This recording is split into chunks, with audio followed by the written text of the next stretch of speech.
Bazı kahramanlar vardır. Onların bıraktığı izler vatan toprağına işlemiş birer mirastır. Bugün Eskişehir'e doğru yola çıktık. Yıllarca vatanımıza hizmet etmiş, bugün ise hayatta kalma taktik ilk yardım eğitimleri veren ve deneyimlerini aktarmaya devam eden emekli SAT komandosu Hakan Çalışkan'ı ziyaret için yoldayım. Eskişehir'de Büyük Ayı adını verdikleri eğitim merkezlerinde doğada hayatta kalma, taktik ilk yardım ve zorlu doğa koşullarına mücadele gibi birçok değerli eğitimler veriyorlar. Bu özel günde Kardak Kalkanı Türk bayrağını dikmiş böyle değerli bir kahramandan eğitim almak benim için çok gurur verici olacak.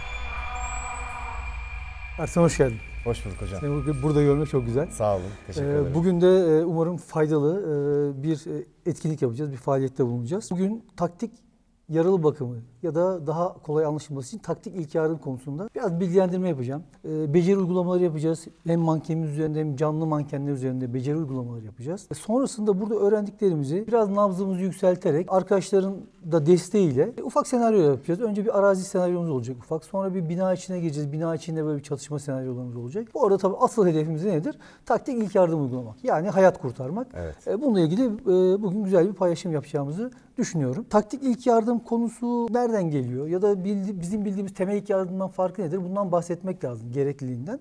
Bu Amerikan Savunma Bakanlığı'nın geliştirdiği bir ilk yardım uygulaması. Özellikle bizim yıllardır uyguladığımız temel ilk yardım uygulamalarının çatışmalarda ve ateş silah yaralanmalarında ya da patlayıcı madde yaralanmalarında sağ kalıma çok da etkisinin olmadığı görülmüş. Bunun üzerine de bir çalışma başlatılmış. Yine yapılan istatistiklere göre çatışmalarda yaralanarak hayatını kaybedenlerin %90'ı henüz çatışma bölgesinde ya da travma merkezine bir hastaneye giderken yolda hayatını kaybediyor. Yani biz bir yaralımızı eğer nabzı atarken, dolaşımında yeterli miktarda kan varken hastaneye bir travma merkezine ulaştırabilirsek büyük ihtimalle o yaralımızın hayatı kurtulacaktır. O yüzden bizim sahada yapacağımız ilk yardım uygulamaları bu bakımdan çok önemli. Ve taktik ilk yardımın asıl amacı da önlenebilir ölümleri engellemek. Yani bizim herkesi kurtarma şansımız yok ama yapılan istatistiklere göre de çatışmalarda yaralanarak hayatını kaybedenlerin %24'ü önlenebilir ölümler sebebiyle hayatını kaybetmiş. Yani biz o yaralılara zamanında doğru tekniklerle, doğru malzemeler kullanarak müdahale etseydik hayatını kaybedenlerin %24'ünü kurtarabilirdik. Çok yüksek. %24 aslında baktığında böyle havada kalıyor ama 100 askerin 24'ü, 1000 askerin 240'ı, 10.000'in 2400'ü çok büyük rakam. Her can çok değerli. Yani bir kişiyi bir hayatta tutabilsek çok önemli. Ve bu yapılan çalışmalar sonucunda da bu uygulamaları ilk önce küçük birliklerde, deniz komandolarda, işte rangerlarda kullanmışlar. Ve bu %24'lük ölüm oranlarını %3'lere kadar çekmişler. Her ölüm acıdır ama önlenebilir bir ölüm sebebiyle hayatını kaybetmek çok acıdır. Buraya bir şey ekleyeceğim hocam izninizle. Bu başımıza gelmediği zaman ve haberlerde gördüğümüz zaman gerçekten bu işin bize çok uzak olduğunu düşünüyoruz. Kesinlikle. Ta ki kendimizin ya da yakın birinin başına gelene kadar. Bugünkü amacım hocam aslında sadece askerlerin ya sizlerin nasıl taktik yaralı bakım yaptığı değil, aynı zamanda buradaki tekniklerle sivil bir insanın da ilk yardıma olan ilgisini arttırmak, eğitimini arttırmak ve öncelikle bugün sizden çok şey almak Bizi koruyun! Allah'a çözün! Devam! Evet! Maskeyi bırakma! Şimdi turnikemizden biraz bahsedelim, meşhur turnikemizden. Taktik turnikeler birçok farklı markası, modeli olabilir. Ancak önemli olan burada onaylanmış, güvenilir bir turnike kullanmak çok önemli. Çünkü bunun da yine yaşanmış örnekleri var. Bazı sahte üretim turnikeler oluyor. Ve bunu hayatınızda bir kere ihtiyacınız olabilir ve ihtiyacınız olduğunda bu görevini yapmazsa hayatınızı kaybedersiniz. Özellikle Ukrayna Savaşı bu konuda çok bilgilendirici oldu. Şimdi bir de Ukrayna Savaşı'nda teknoloji çok devreye girdi. Herkeste kameralar var, dronlar var falan. Turnike uygulamaları ile ilgili birçok görsele arkadaşlar, insanlar şeyden ulaşabilirler. İnternetten ulaşabilirler. Ve işte orada şu ırgat kolunun kırılması, hani bizde temel ilk yardım anlatılıyor. Turnike yaparken kalemle, o kalemin şunun sağladığı etkiyi sağlaması mümkün değil. Ya da işte tokalar kırılabiliyor. O yüzden onaylanmış bir turnike olması önemli. İlk aldığında sana turnike böyle havası alınmış bir poşette gelir. Mutlaka bu poşeti içinden çıkartarak taşımak gerekiyor. Çünkü ihtiyacın olduğunda onu alıp belki tek eline kullanmak zorunda kalacaksın. Ellerin kan olacak. Onu açmak büyük zaman kaybı olacaktır. Ve kaybedilen her saniye bizim için önemli. Kan demektir. O kanın mutlaka damarda olması, kalması. Çünkü hayatta kalmakla kalmamak arasındaki çok ince çizgi bu. Bunun dışında eğer bir ekip olarak hareket ediyorsak, ekip içerisindeki herkesin tek tip bir turnike taşıması çok önemli. Çünkü ben bu turnikeyle antrenmanlarımı yapıyorum, çalışıyorum. Hızlı uygulayabilmem açısından bu önemli. Ve ben bir yaralıya müdahale ederken, bir askeri ortamda, bir resmi ortamda yaralının kendi üzerindeki turnikeyle müdahale ediyorum. Çünkü ben bunu paketleyeceğim, göndereceğim. Ben sağda kalacaksam benim üzerimdeki turnike benim üzerimde kalması gerekiyor. Evet. O yüzden standart bir turnike kullanmak önemli. Bir de standart bir yerde taşımak önemli. Çünkü ben bu turnikeyi, arkadaşımın turnikesi, ona kısıtlı görüş şartlarını uygulamak zorunda kalabilirim. Sis olabilir, toz duman olabilir. Ben elimi attığım zaman onun turnikesinin nerede olduğunu bilmem lazım. İşte bak, ikimiz de neredeyiz? Sağ göğüs üzerinde. Ve bu nokta benim her iki elimle ulaşabileceğim bir yer olması lazım. Çünkü sol kolumdan yaralandım. Ben bunu sağ elimle alıp sol koluma uygulayabilmeliyim. Ya da sol elimle alıp sağ koluma uygulayabilmeliyim. Bu konuda önemli.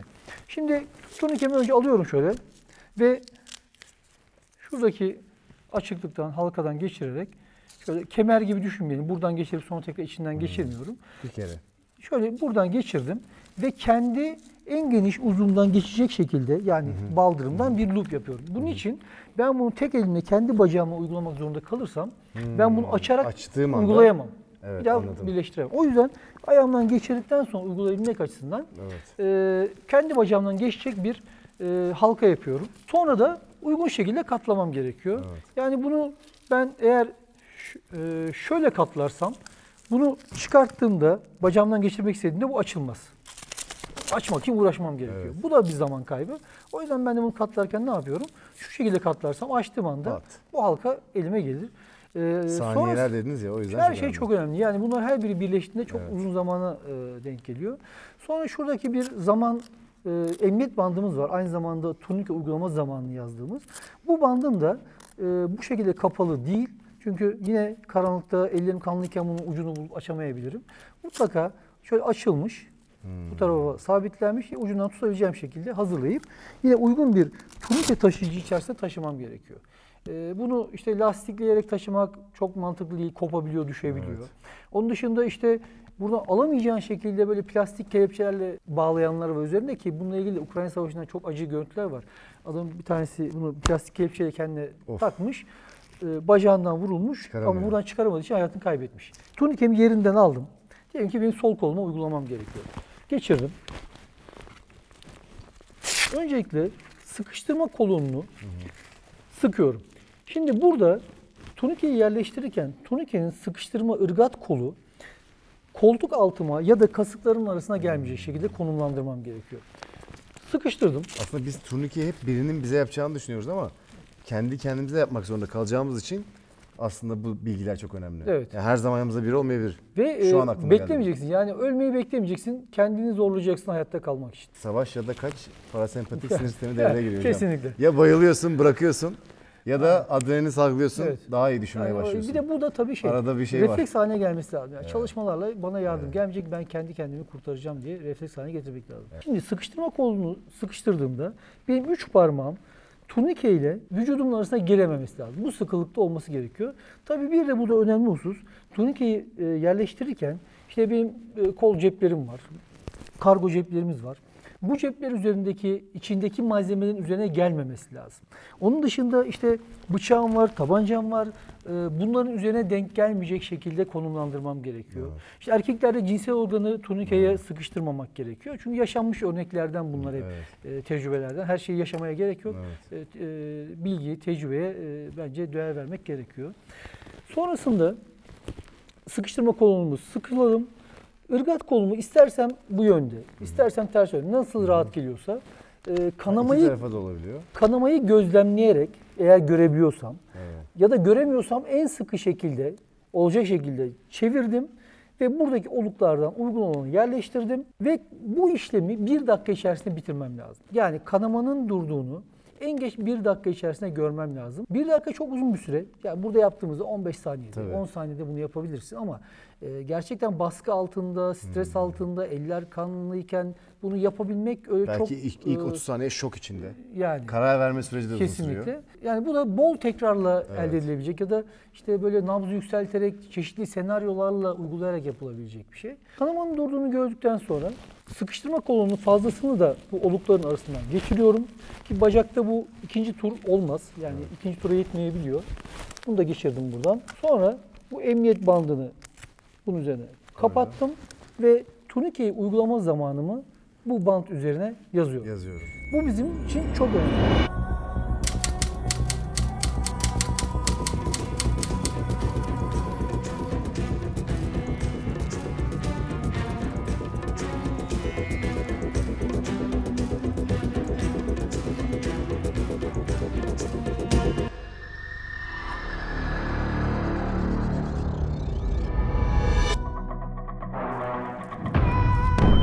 Sağda temas!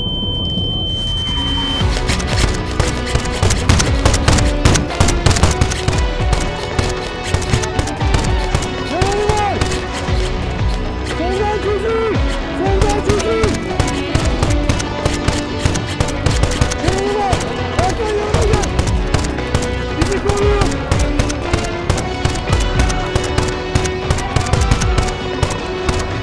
Soldan çözün! Baskıyı bırakma! Çek Ercan!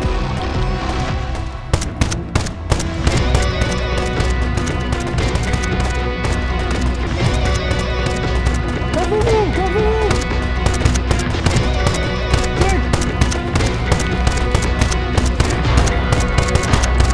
İki arkasını da evet! Evet! Kapıyı vur! Evet! Kapı! Kapı!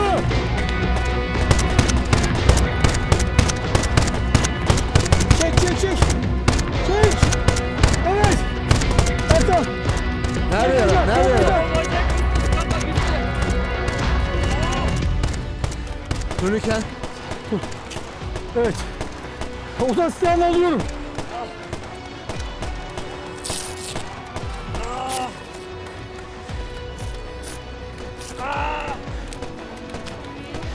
Evet. Evet. Sıkı en üstten. En üstten en sıkı şekilde.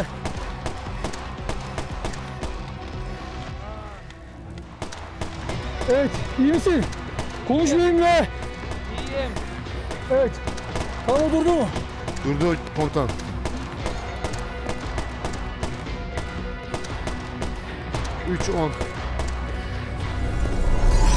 Şimdi Turnike orada ne kadar kalabiliyor? Şimdi buna Ve gelelim. nereden sonra bize zarar veriyor? Şimdi şöyle. Şimdi bildiğim kadarıyla belli bir süre sonra çıkartmamam da gerekiyor. Şimdi bize yine temel ilk yardım anlatılan uygulamalarda her 15-20 dakikada bir turnikenin gevşetilmesi, o uzva kan gitmesi gerektiği söylenir. Ancak yapılan çalışmalar göstermiş ki taktik turnikeler, yani bu amaçla üretilmiş turnikeler kol ve bacak kaslarımızda 2 saate kadar kalabilir. Bizim iskelet sistemi kaslarımız 2 saate kadar oksijensizliğe dayanabiliyor. Yaşayabiliyor ve bugüne kadar taktik turnike kullanımına bağlı herhangi bir organ kaybı rapor edilmemiş. Sadece %3 oranında geçici sinir ve doku hasarı rapor edilmiş. Şimdi bu şu demek, ben eğer bir yaralımı bir hastaneye ulaştırma sürem 2 saatin altında olacaksa o zaman benim taktik turnikemi gevşetmeme, organa oksijen gitmesini sağlamaya ya da başka bir kanama durdurma yöntemi kullanmama gerek yok. Bir yaralıda amputasyon varsa yani bir kol ve bacakta bir kopma varsa turnike asla gevşetilmez, çıkartılmaz. Bir yaralı şoka girdiyse turnike asla gevşetilmez, çıkartılmaz. Bundan birazdan bahsedeceğim şoktan. Turnike uygulandıktan sonra 2 saatten daha fazla bir süre geçtiyse turnike gevşetilmez, çıkartılmaz. 2 saat ile 6 saat arasında sadece bir sağlık personeli varsa onun kontrolünde uygun tedavi protokolü uygulanarak turnike gevşetilebilir, çıkartılabilir ya da başka bir yöntemle değiştirilebilir. 6 saatten sonra ise turnike sadece ve sadece bir travma merkezinde bir hastanede çıkartılabilir. 2 saat ile 6 saat arasında o kol ya da bacak hasarlı ya da hasarsız geri dönebilir. Ama 6 saatten sonra büyük ihtimalle o uzuv ampute edilecektir.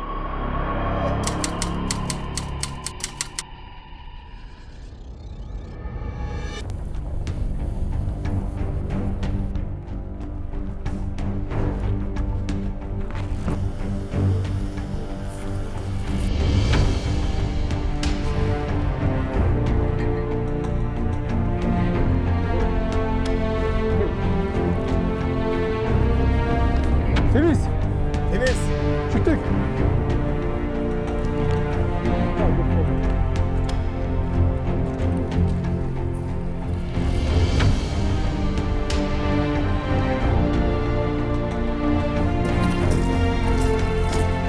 Kapı bende.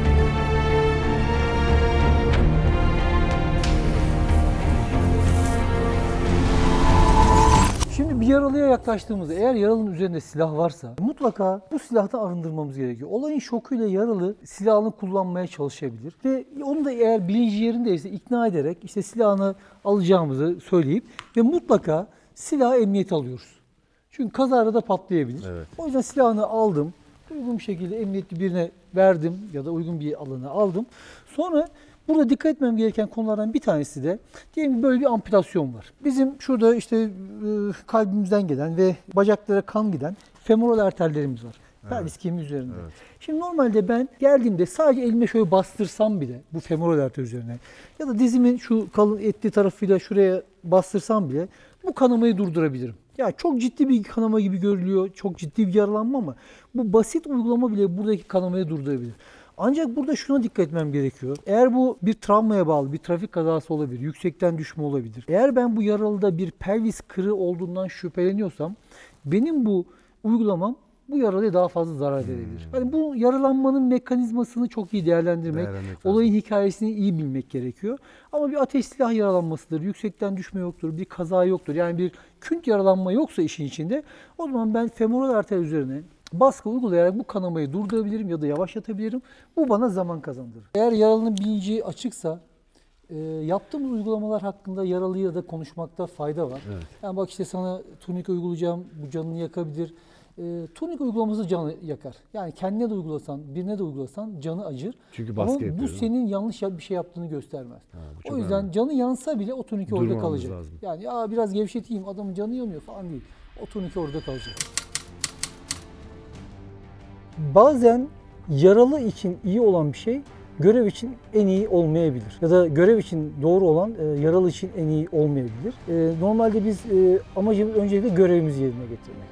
Yani yaralı aslında bizim ikinci önceliğimiz. O yüzden bir binaya girerken bir yaralanma olduğunda orada hemen durup yaralıyla ilgilenmek değil, önce görevin yerine getirilmesi gerekiyor. Çünkü yaralıya müdahale sırasında ikinci yaralanmalara ya da can kayıplarına sebep olabiliriz. Evet. Yani kapıda biri vurulduğunda o orada kalacak. Sadece şunu yapabiliriz. O an için eğer uygunsa yaralımızı yüzü koyun çevirebiliriz.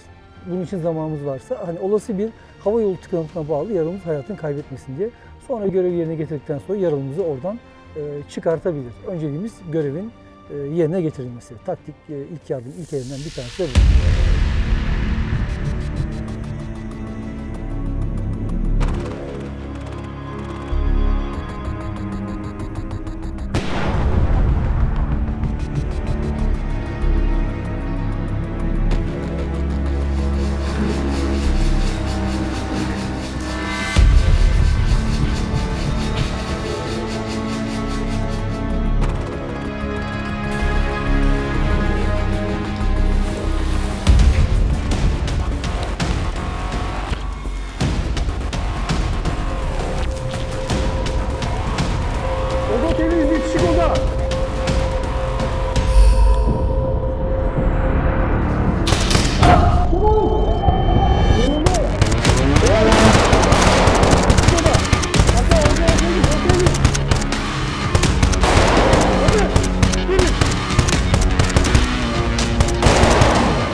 Başlıyorum.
Şuradan çıkartayım. Bir an böyle bir şey geldi yani, bir hissiyat geldi gerçekten. Bu arada çok iyiydiniz ya gerçekten. Çok hızlı, iyi misin falan. Kendimi çok güvende hissettim. Yani bugün hocam tabii ki ilk amacım, siz çok bilgi birikimi çok yüksek bir insansınız. O yüzden ilk size tanıştığım gün kafaya koymuştum. Hocamı yakalamam lazım diye. Çünkü İlk yardımın önemini öncelikle sivillere anlatmaktı ve bununla ilgili bir dikkat çekmekti. İkincisi ise deneyimli bir asker de olduğumuz için ve Eskişehir Airsoft'ta bize yardımcı olduğu için aynı zamanda bütün bu bilgileri verirken sıkıcı olmamak adına bu güzel senaryolarla hem taktiksel olarak bu ilk yardım nasıl yapılıyor bunu göstermek ve eğlendirmek de amacımızdı. Ve bence çok başarılı olduk. Size ne kadar teşekkür etsem az. Büyük Ayı markası, ekibi çok güzel şey yapıyor. Web sayfanızdan hepsini inceledim. İnşallah hocam bu ilk görüşmemiz ama siz müsaade ettiğiniz sürece ben her zaman sizden öğrenmeye, size zaman geçirmeye ve izniniz olursa da takipçilerle bu güzel bilgileri, deneyimleri paylaşmaya devam edeceğim. Sağ olun, var olun. Ben çok teşekkür ederim. Öncelikle bilgi paylaşmak için en azından bir farkındalık yaratabilirsek, en azından bir cana dokunabilirsek bizim için ne mutlu. Biz her zaman buradayız, her zaman hazırız. Eskişehir'e bekliyoruz. Sağ olun hocam. Eksik çok olmayın. teşekkür ederim. Size de teşekkür ederim arkadaşlar. İsimler tek tek neydi? Mert. Mert, Eskişehir Airsoft'tan. Sağ olun hocam. Ben teşekkür ederim. Mustafa. Herkes abone değil mi kanala? Evet. Ozan. O zaman size de teşekkür ediyorum. Hocamın kendi hesaplarını, Büyük Ayı'yı, Eskişehir Airsoft'u, bize bugün yardımcı olan herkesi sizlerle aşağıdaki açıklama kısmında paylaşacağım. Umarım bizden selam söylersiniz. Buraya gelirseniz de selam verirsiniz onlara. Benim için çok güzel bir deneyimdi. Her zaman söylüyorum, YouTube bana hayat verdi diye. Çünkü hocam bu kanalda ben aslında öğrenirken insanlara bir şey göstermek istiyorum. Ben kanala başladığım günden beri bugüne kadar gerçekten çok şey öğrendim. Ama emin olun 200 videomuz arasında en çok keyif aldığım, belki çekerken en çok keyif aldığım ve en çok öğrendiğim videolardan bir tanesi buydu. O yüzden bunu en değerler köşesine koyacağım. Tekrar teşekkür ediyorum. Sizlere de teşekkür ediyorum izlediğiniz için. Yorumlarınızı bekliyoruz. Kendinize şimdilik iyi bakın. Başka videoda görüşmek üzere arkadaşlar.